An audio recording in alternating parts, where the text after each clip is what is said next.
Masachat Ktuvot Daf Ayin Tet, on commence Bezrat Hashem Daf Ayin Chet Amud Bet à 3 lignes d'en bas. Haït Eta de Baya de Tavrechinu le Nirsa Migavra. Le Gemara raconte ici une histoire sur une femme. Haït Eta, il y avait une femme, de Baya qui voulait de Tavrechinu le Nirsa Migavra. Elle voulait sauver ses biens de son mari. C'est-à-dire, elle avait des biens, elle allait se remarier, elle voulait pas que son mari prenne ses biens pour lui-même, donc elle voulait sauver ses biens, qu'ils ne soient pas pris par son mari. Qu'est-ce qu'elle a fait? Katavtin librata, donc elle a écrit ses biens à sa fille, comme si elle donnait tous ses biens à sa fille, et de manière à ce que son mari ne puisse rien prendre de ce qu'elle avait. En réalité, elle ne voulait pas donner pour de vrai à sa fille. Elle voulait simplement que le mari ne touche pas ces choses-là. In Siva, elle s'est mariée, Veigarasha, elle s'est divorcée. Ça n'a pas marché. Elle s'est divorcée, donc elle veut maintenant récupérer ses biens qu'elle a donnés à sa fille. Sa fille vient contre sa mère en din Torah. La fille dit, tu m'as tout donné. La mère dit, tu sais bien que je ne t'ai donné que pour que ça ne passe pas chez mon mari, mais pas pour que tu les prennes. Qu'est-ce qu'on fait? Ataï les Kamed Rav Nachman, ils sont allés en din Torah devant Rav Nachman. Karé Rav Nachman ishtara. Rav Nachman a déchiré le shtar de la fille, comme quoi la mère lui avait donné tous ses biens, donc le don de la mère est annulé. Azal Rav Anan et Kamed et Marukva. Rav Anan est allé se plaindre devant Marukva sur ce que Rav Nachman a fait. Amarle lui a dit, Chazimar, vois mon maître, Nachman Chakla, Nachman agriculteur. Echimakra shtere de inche. Regarde comment il déchire les shtarot des gens. Amarle, Emalizi Gufadou Daechiava. Il lui a dit, dis-moi, je t'en prie, de quoi il s'agit exactement, quelle était l'histoire? Amarle Achiva Achiava. Il a dit, voilà, comme ça et comme ça était l'histoire. Amarle, il lui a dit, Shtar Mavrachat Kamrat, tu parles d'un shtar d'une femme qui voulait sortir ses biens garder ses biens, protéger ses biens qui ne rentrent pas chez son mari. Achi Amarav Chanila et Baridi Amar Shmuel. Ainsi a dit Shmuel, More Oraani. Je suis un possèque en halacha, et miavo shtar mavrachat liadi ekreenu. Si arrive entre mes mains un shtar comme celui-là, je vais le déchirer. Donc Rav Nachman a eu tout à fait raison de déchirer ce shtar qui n'a pas été fait pour de vrai. C'est pas pour de vrai qu'elle a donné ses biens à sa fille, c'était que pour un intérêt spécial, pour ses raisons spéciales. Donc finalement, c'est pas donné, elle peut les récupérer. Amar le Rav Nachman.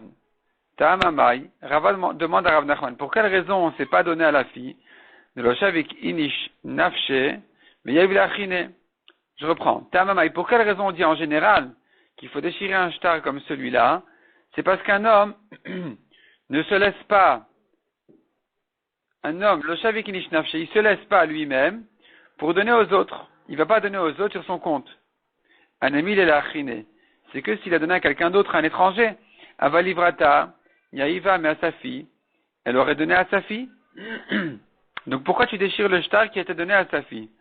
Répond la Gemara Fulachi, Mimkom Brata Nafsha Difala. Malgré tout, quand ça vient sur son compte à elle-même, qu'elle perd tous ses biens parce qu'elle voulait pour les donner à sa fille, ça non.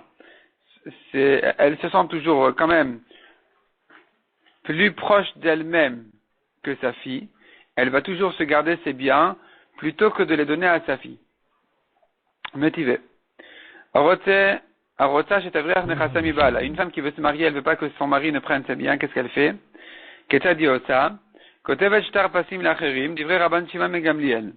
Rabban Shimon dit c'est très simple. Elle demande à quelqu'un qu'elle lui fasse un shtar comme quoi elle lui donne tous ses biens, et elle lui fait un petit clin d'œil comme quoi c'est bon, c'est soi-disant, c'est pas du sérieux, et c'est bon, et ça va, ça passe. Le mari ne touche pas ses biens.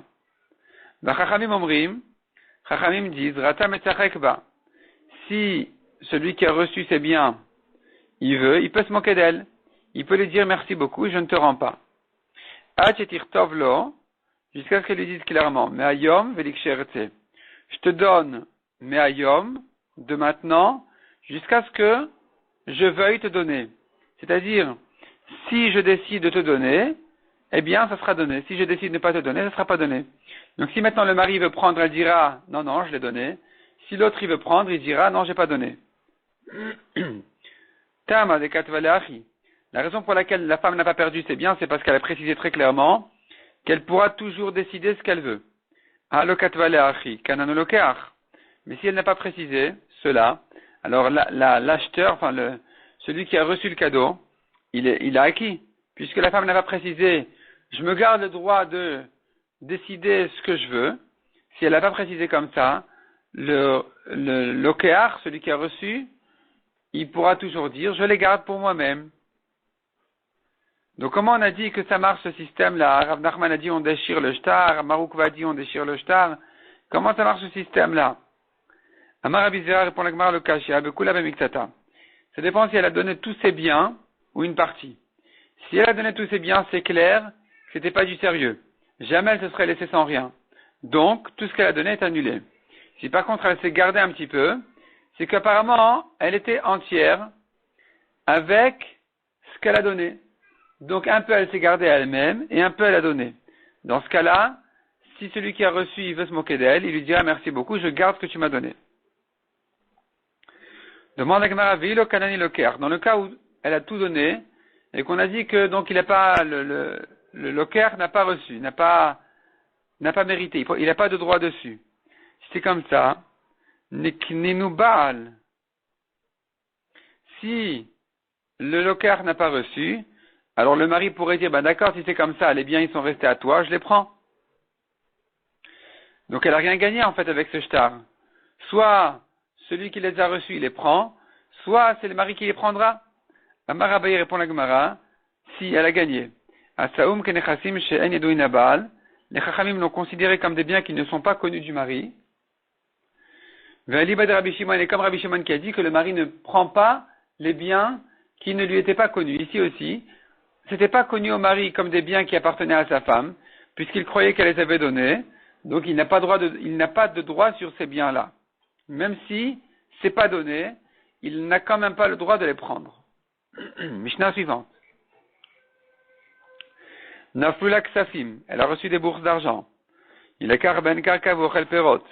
On achète avec un terrain et le mari va manger les fruits de ce terrain-là. C'est-à-dire, en principe, une femme qui avait un terrain, tant qu'elle est mariée, le mari profite des fruits du terrain. Il peut récolter et profiter de la récolte. Si c'est des maisons, il peut profiter du salaire où y habiter. Si c'est des meubles, il peut les utiliser, et ainsi de suite. C'est ce qu'on appelle le capital est à elle et les fruits sont au mari. Si maintenant elle a reçu de l'argent, l'argent c'est quoi? Si le mari va profiter de l'argent, il aura terminé tout le capital. Qu'est-ce qu'on fait alors? Si c'est elle qui prend l'argent, elle va lui prendre les fruits. Elle va lui faire perdre les fruits. Comment on fait pour que de l'argent, des bourses d'argent qu'elle a reçues, le mari puisse profiter des fruits sans toucher le capital? Eh bien, la solution très simple, dit la Mishnah, il a karben karka vochel perot. On achète avec cet argent-là un terrain, et le mari va en profiter, il va profiter des fruits, le terrain reste à la femme. Perot atushim mina karka. La femme a hérité des fruits détachés de la terre. Donc elle a hérité, voilà, quelques tonnes de pommes de terre. Il est karben karka, vochel perot. Si le mari dit c'est des fruits, je les mange, elle va rester sans rien, elle aura perdu le capital. Si elle dit c'est le capital, je le mange, il aura perdu les fruits. On vend, on achète un terrain, il est à elle et les fruits à lui.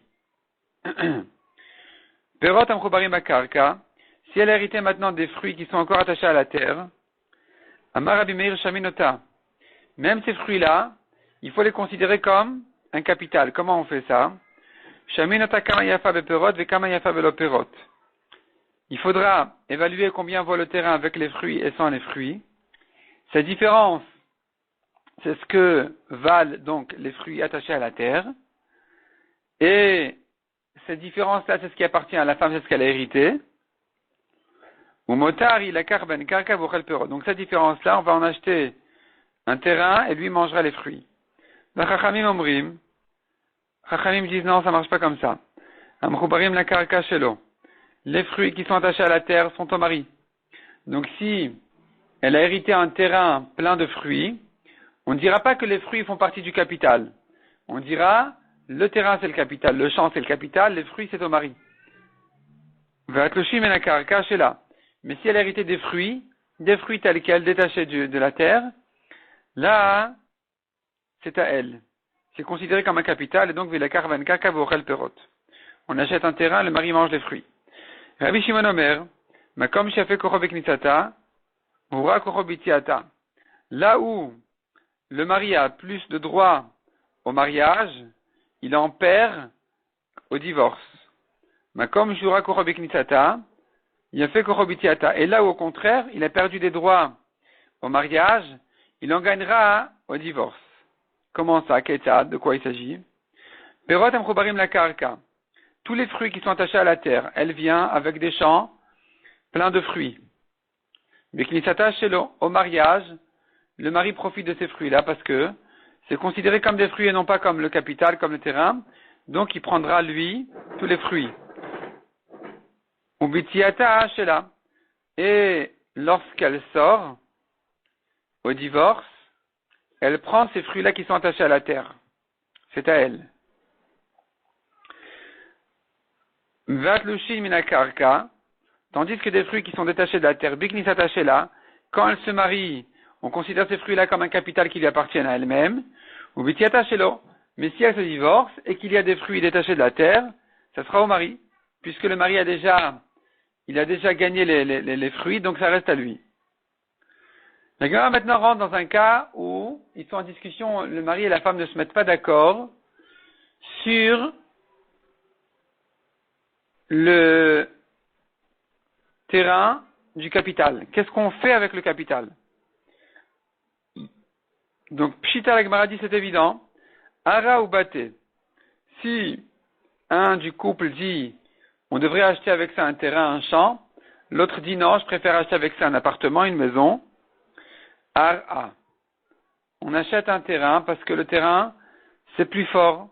La maison, ça s'use. Le terrain ne s'use pas. Donc, aussi bien si le mari préfère la maison que si la femme préfère la maison, on va toujours acheter un terrain si un des deux le veut. C'est lui qui aura raison. Le terrain est plus fort aussi bien en fruits qu'en capital, il dure plus de temps. Donc on donnera toujours priorité à celui qui préfère le terrain. De même, Batev et Dikle, si un d'entre eux dit on achète des maisons, l'autre dit des palmiers, Baté. Les maisons, ça dure plus que les palmiers. Dikle veilne, Dikle. Palmiers et autres arbres, palmiers, c'est mieux. Ça dure mieux, et donc on préférera acheter des palmiers. Il ne vegoufne des arbres et des vignes, il n'est. Les arbres, c'est mieux que les vignes, donc on va préférer acheter avec des arbres. Abazradeta. Abazradeta opéra des cavrés. Là, selon Rashi, c'est un nouveau sujet. Il s'agit du cas où la femme a hérité une de ces deux choses-là. Soit Abazradeta, qui est une forêt de bois. Donc la forêt, elle sert à couper les bois, les arbres, à en faire des bois. Ou bien Pera des cavrés. Pera des cavrés, c'est qu'elle a hérité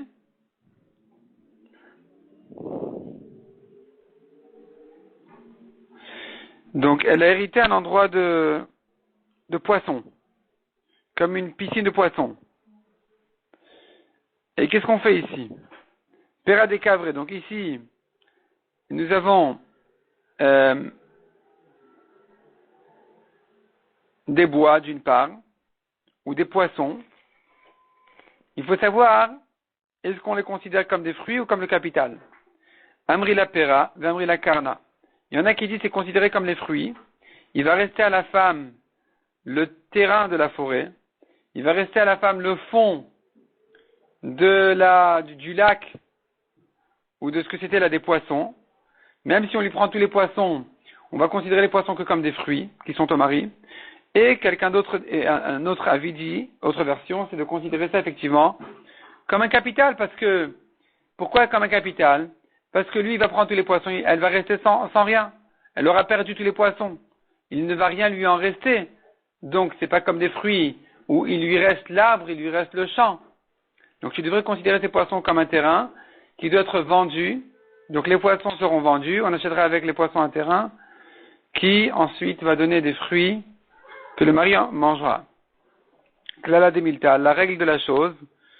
Gizo machlif pera. Quelque chose qui repousse est considéré comme des fruits. En gizo machlif karna. Ce qui ne repousse pas est considéré comme le capital. Donc les poissons, quand il va les terminer, ils vont pas revenir.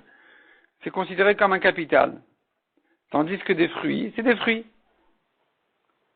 Amar Rabbi Zera, Amar Rabbi Yoshai, Amar Rabbi Anai. Mais Amrila, il y en a qui disent Amar Rabbi Abba, Amar Rabbi Yoshai, Amar Rabbi Anai. Agonev Vlad, on tourne la page. Agonev Vlad Behemat Melog. Celui qui a volé le petit d'une Behemat Melog, d'une vache, disons, Melog. Melog, c'est les biens qui appartiennent à la femme, dont le mari peut profiter des fruits de leurs fruits. Donc ici, ce petit-là, ce veau, disons, a été volé. À qui il appartient, au mari ou à la femme? Est-ce que c'est considéré comme le fruit de la vache qui appartient au mari entièrement? Ou non, la femme a encore des droits sur ce veau aussi? Eh bien, la Gemara nous dit, Meshalem Tashlume Kefel Aisha. Le voleur doit payer et rembourser le double de ce qu'il a volé à la femme. Comme dit la Torah, un voleur qui a volé en cachette doit rembourser le double de ce qu'il a volé. Et là, hein, ça revient à la femme. Keman, comme qui ça va?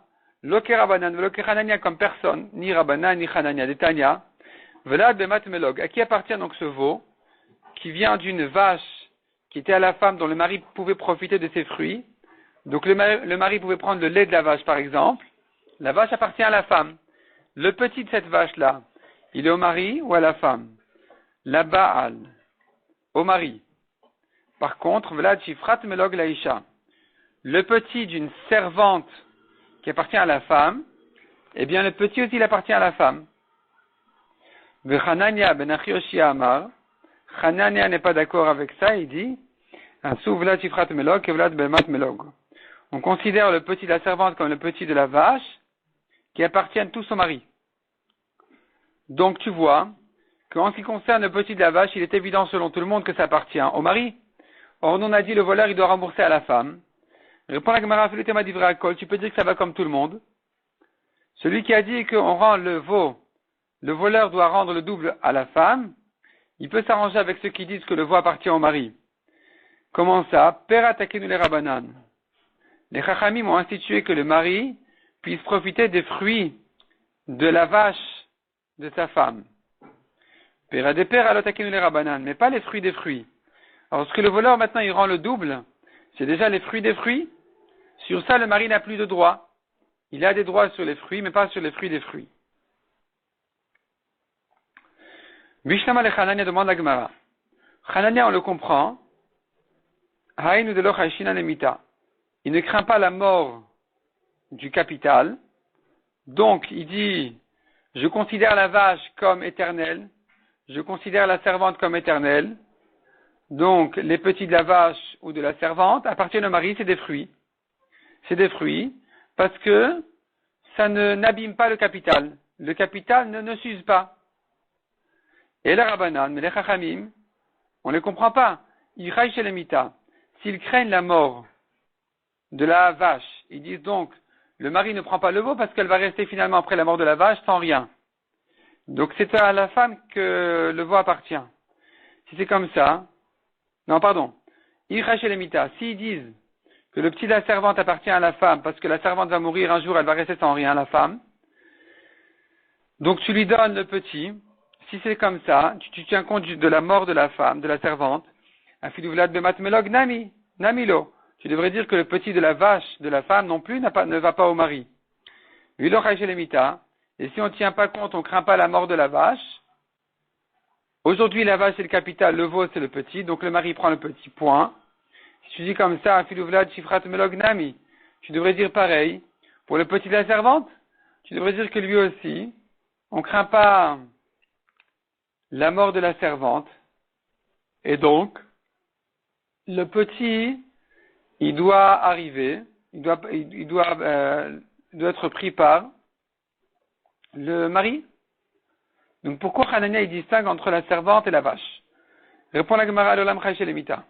Les Chachamim ils craignent la mort, et c'est pour ça qu'ils ont dit le mari ne prend pas le petit de la servante parce qu'elle va rester sans rien, la femme. Il faut qu'il lui reste un capital. Veshani Behema, tu me demandes pourquoi pour la vache c'est différent. Deikaora. Même après la mort de la vache, la femme va garder sa peau. Elle ne va pas rester sans rien. Donc, je considère la vache comme un capital qui ne s'use pas entièrement. Et le petit appartient donc au mari. Amar Avuna Bachia Mar Shmuel. Alakha ki Hanania. Alakha est comme lui, qui est distingué entre le veau et le petit de la servante. Le veau appartient au mari, le petit de la servante à la femme. Amar Avamar Rav Nachman Afalgav d'Amar Shmuel Alakha ki Hanania. Malgré que Shmuel a tranché Alakha comme Hanania, Modeh Hanania il est quand même d'accord. Hanania lui-même est d'accord. Chez Imit Garsha, que si la femme se divorce un jour, malgré que elle n'a pas, selon Hanania, je reprends, on a tranché la halakha comme Hanania qui n'a pas distingué entre le veau et la servante. Dans tous les cas, il dit ça appartient au mari. Ça appartient au mari. Et la Gemara dit, elle est comme lui. La Gemara ajoute là-dessus, malgré que la halakha a été tranchée comme Hanania, il est quand même d'accord lui-même que si la femme se divorce un jour, notenet damim venot latan, elle a le droit de payer et prendre. Le petit sa servante, le petit sa vache, elle paye et elle prend. Malgré que ça ne lui appartient pas. Mipnei shvach betavia, parce que c'est l'honneur de la famille de son père de garder dans les générations à venir les descendants des serviteurs et des vaches de la famille. Donc elle peut dire, écoute, toi ça te dit rien ce veau, moi sentimentalement c'est important. Ça fait l'importance de la famille, voilà, on a depuis quelques générations, les serviteurs, cette famille de serviteurs, cette famille de ces vaches, maintenant tu me laisses sans rien, j'aurai plus de vaches, et j'aurai plus de serviteurs, donc toi tu n'as pas autant besoin que moi de ça, donc je te paye et je prends et je m'en vais. Amarav Amarav Nachman, Irnisa lo ez lechelba. La femme, au mariage, a amené une chèvre pour son lait, que le mari puisse profiter du fruit de la chèvre qui est son lait. Verachel, legizata ou une brebis, pour sa laine. Veternegolet le betzata, ou une poule pour ses œufs. Vedekel et perotav, un palmier pour ses fruits. Ochel volech atetirle à keren. Le mari peut profiter, donc il mange et il profite tout le temps des fruits, qui sont comme on a dit, le lait, les œufs, la laine, les fruits, jusqu'à ce que le capital s'use.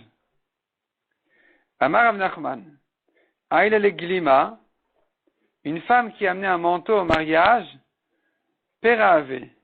Je considère l'utilisation du manteau comme des fruits. Le capital est à elle. Lui a le droit d'user le manteau et de le porter. Donc mirsebe ve'azil, addechalia, il peut porter le manteau jusqu'à ce qu'il s'use. Keman comme qui ça va, qui aitana. Des Tanya, ça va comme quel Tana? Ça va comme le Tana qui dit Hamelach ve'achol arezeperot. Le sel et le sable, c'est comme des fruits. Donc une femme qui a hérité du sel à sécher de la mer. C'est-à-dire qu'elle a l'endroit, elle a un certain endroit à côté de la mer où elle met l'eau de la mer à s'évaporer et elle garde le sel. Ça, le mari peut profiter de ce sel. Pourquoi? Parce qu'elle n'a pas perdu le capital, il en restera toujours. Il y aura toujours un nouveau sel qui va venir. À partir du moment où elle a l'endroit qui fabrique ce sel, c'est considéré qu'il lui reste le capital même quand le mari lui prend le sel. Pareil pour le sable. Il restera toujours du sable. Le sable, il lui sert à construire des bâtiments et le sable ne va jamais se terminer. Si donc elle a hérité un endroit de sable, il peut en prendre le mari. Par contre, Pirchel Gofrit ou Marforet El Tarif, c'est un endroit où on sort de la terre toutes sortes de minéraux comme du gouffre ou bien encore une sorte de minéral qui sert à à teindre les habits, ça se termine. Et quand ça se termine, on arrive à un terrain vide. Il ne reste plus rien d'intéressant là-bas. Il reste que la terre. Est-ce que tu considères ça comme un capital ou comme les fruits? Rabbi Meir Omer Keren. Selon Rabbi Meir, je considère donc le minéral en question comme un capital. C'est-à-dire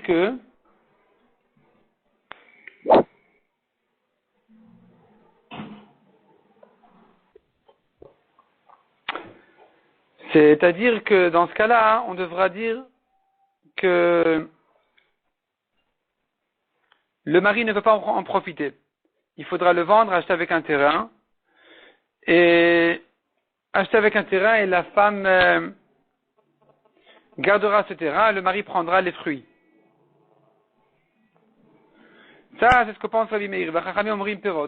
Les Chachamim disent non. Les Chachamim disent c'est considéré comme des fruits qui appartiennent au mari, même s'il ne va presque rien rester à la femme, puisqu'il va lui rester un petit quelque chose, c'est suffisant.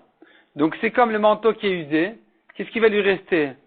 Un tissu usé du manteau? Je considère ça quand même comme un capital qui lui reste. Donc les Chachamim qui disent c'est considéré comme des fruits qui permettent au mari de terminer complètement ce minéral, ce gouffre et cette chose-là qui sort de la terre, même si ça va se terminer, qu'il va rien rester de vraiment intéressant à la femme comme de plus que le terrain, eh bien, c'est quand même considéré comme un fruit que le mari peut en profiter. Mishnah suivante. Naflula, Avadim, ou Shfachot. J'ai sauté 2 lignes. Rabbi Shimon Omer Makom Shafek Kocho. Donc on a vu dans la Mishnah à la fin que Rabbi Shimon disait, là où le mari a gagné au mariage, il a perdu au divorce. Là où il a perdu au mariage, il a gagné au divorce. La Gemara demande Rabbi Shimon et Tanakama. Quelle est la différence entre Rabbi Shimon et Tanakama? Les deux sont d'accord de considérer le terrain avec les fruits au mariage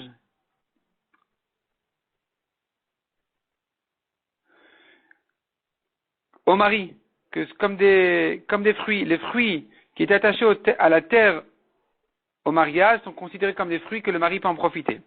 C'est ce que dit ici Rabbi Shimon, et c'est ce que les Chachamim ont dit aussi. Donc qu'est-ce qu'il est venu ajouter? Il répond la Gemara, Amar Rava mechubarin bishat yetziaika benayu. Ce que Rabbi Shimon est venu dire ici, c'est que les fruits attachés à la terre au moment du divorce, eh bien, ils sont à la femme. Ça, Rabbi Shimon n'a pas dit, ça, Tanakama n'a pas dit, et Rabbi Shimon est venu le dire. Là où le mari a gagné au mariage, qui sont les fruits attachés à la terre, il a perdu au divorce, que donc, quand elle sort, et qu'il reste des fruits attachés à la terre, c'est elle qui les prend. Elle prend le terrain avec les fruits. Mishnah suivante, Naflula Avadim Ushfachot Kenim. Elle a hérité des serviteurs et des servantes vieux, Yimachou, ils seront vendus, Vilekarmen Karka, Vuochel Perot. On achète avec un terrain et le mari pourra profiter des fruits du terrain. Rabban Shimon Megamel Omer Lotim Kor, Mipnei Shen Shevach Betavia. Rabban Shimon dit si la femme ne veut pas vendre, elle a raison. Elle a raison, c'est les serviteurs et les servantes de sa famille depuis toujours. Elle se souvient encore comment celui-là il travaillait chez son grand-père il y a 50 ans. Et donc maintenant le vendre, ça va déshonorer la famille. Donc elle n'a pas l'obligation de les vendre. Naflula zetim ukfanim zkenim. De même si elle a hérité des oliviers ou des vignes anciens, imachou velakarban karka vuochel perot. Ça se vend. Le mari profite des fruits ça se vend, on achète avec un terrain dont le mari va profiter des fruits. Rabbi Yehuda Omer Lotim Kor Mipnei Shen Shevach Betavia. À nouveau Rabbi Yehuda dit la pauvre ne lui fait pas vendre ses oliviers, et c'est des anciens oliviers depuis toujours dans la famille. Elle n'a pas l'obligation de les vendre pour que son mari puisse profiter des fruits. Amarav Kana Amarab. Machlokat Shenaflu Besadeh Shela. Toute la discussion ici, elle n'est que dans le cas où la femme a la femme a hérité non seulement les fruits, mais le terrain aussi. Aval Besadeh Shena Shela. Mais quand le terrain n'est pas à elle, et que donc le père déjà n'avait le droit que sur les fruits ou les arbres, mais pas sur le champ lui-même. Livrakol timkor, selon tout le monde elle vend. Mishum deka chalia karna. parce que ici, ça va s'user complètement. Et donc, ici, elle doit vendre, acheter un terrain, et personne ne peut empêcher l'autre de les vendre. Ici, la femme ne pourra pas dire, elle ne pourra pas dire, mais c'est l'honneur de ma famille de garder ces vieilleries-là, ces choses-là. Parce que de toute façon, ça va se perdre un jour ou l'autre, et ça va pas rester, et lui, entre-temps, ne peut pas profiter de fruits parce qu'il n'y en a plus, il n'y a plus de fruits, donc, lui ou elle aura le droit de les vendre. Elle pour sauver le capital, lui pour sauver les fruits, ça se vend. Matrifla Rav Yosef. Rav Yosef, il objecte, comment tu dis ça? Pourtant, nous avons dans la Mishnah le cas des serviteurs et des servantes vieux, de Chisadeh Shenachel Adami. Ça ressemble au cas d'un champ qui ne lui appartient pas. Elle a que les arbres, que les fruits qui vont s'abîmer un jour et qui vont se terminer complètement. Ici aussi, c'est pareil. Et pourtant, ou pligué, on a vu dans la Mishnah que selon Rabban Shimon, elle vend pas. Si elle veut garder, elle peut garder, même si le mari dit, mais ça me sert à quoi, ce vieux serviteur? Non, elle peut garder, elle peut dire, c'est l'honneur de ma famille. Et elle répond la Gemara, Yitmar Yitmar. Donc tu vois que c'est faux de dire que dans un cas où le capital va se terminer complètement, selon tout le monde, elle vend.